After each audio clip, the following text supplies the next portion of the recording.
भाऊ नमस्कार. सध्या स्थानिक स्वराज्य संस्थेच्या निवडणुका लागलेल्या आहेत. त्यामध्ये जिल्हा परिषद असतील, नगरपालिका असेल. तर कुरोळा सर्कल गटामधून आपल्या जिल्हा परिषदेसाठी नाव जे आहे ते नाव चर्चेत येत आहे. या अनुषंगाने आपण काय सांगणार आहे? नमस्कार, जय महाराष्ट्र. सर्वप्रथम आपल्या चॅनलचे मी धन्यवाद देतो. आज कुरोळा सर्कल मधून जे माझं नाव जिल्हा परिषद साठी चर्चेत येत आहे, तर हो बरोबर आहे. मी येणारी आगामी जिल्हा परिषदची निवडणूक कुरोळा सर्कल मधून लढवण्यासाठी इच्छुक आहे.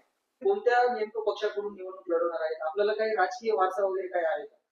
मी बाळासाहेबांची शिवसेना म्हणजेच एकनाथभाई शिंदे साहेबांच्या शिवसेनेकडून निवडणूक लढवणार आहे.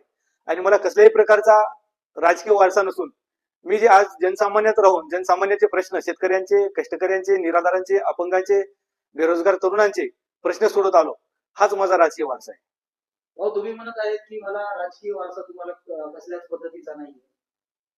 भाऊ आपण सांगत आहेत की मला तुम्हाला कसल्याच प्रकारचा राजकीय वारसा नाही. मग आपण नेमकं सामाजिक मुद्द्यावर निवडणूक लढवणार आहेत का?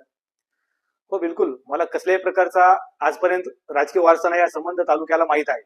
मी आजपर्यंत गत 10 वर्षामध्ये वेगवेगळ्या माध्यमातून सामाजिक उपक्रम राबवून तळागाळातील जे कोणी कष्टकरी, निराधार, अपंग, बेरोजगार, माझे बेरोजगार मित्रपरिवार बांधव असतील, त्यांच्यासाठी वेगवेगळे उपक्रम राबवून मी सामाजिक बांधिलकी जपत काम करत आलो. याच बळावर मी येणारी जिल्हा परिषदेची निवडणूक लढवणार आहे.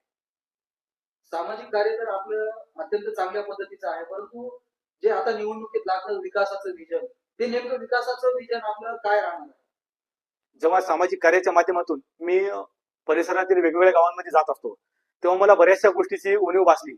त्यामध्ये रस्ते असतील किंवा लाईटीचा प्रश्न असेल, शाळांची झालेली दुरावस्था असतील, किंवा सर्वात मोठा असलेला सर्कल मधील देशातील सर्वात मोठा जो प्रश्न आहे तोच आमच्या सर्कलमध्ये पण आहे, बेरोजगारांचा.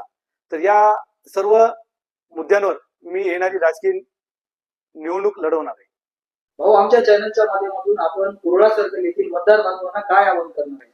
मी आपल्या चॅनलच्या माध्यमातून कुरोळा सर्कल मधील मतदार बंधू, माता भगिनींना, माझ्या तरुण सहकाऱ्यांना एकच आवाहन करू इच्छितो. गेल्या 10 वर्षामध्ये आपण सर्वांनी, मी कुठल्या राजकीय पक्षात नसतानाही जे मला प्रेम दिलं, जे मला आपला आशीर्वाद, सहकार्य दिलं व सामाजिक कार्य करण्यासाठी ताकद दिली, यापुढे राजकारणाच्या माध्यमातून आपल्या सर्वांच्या अडीअडचणी तळागाळातील लोकांना मदत पोहोचवण्यासाठी मला एक वेळ संधी द्यावी, हेच आवाहन करतो.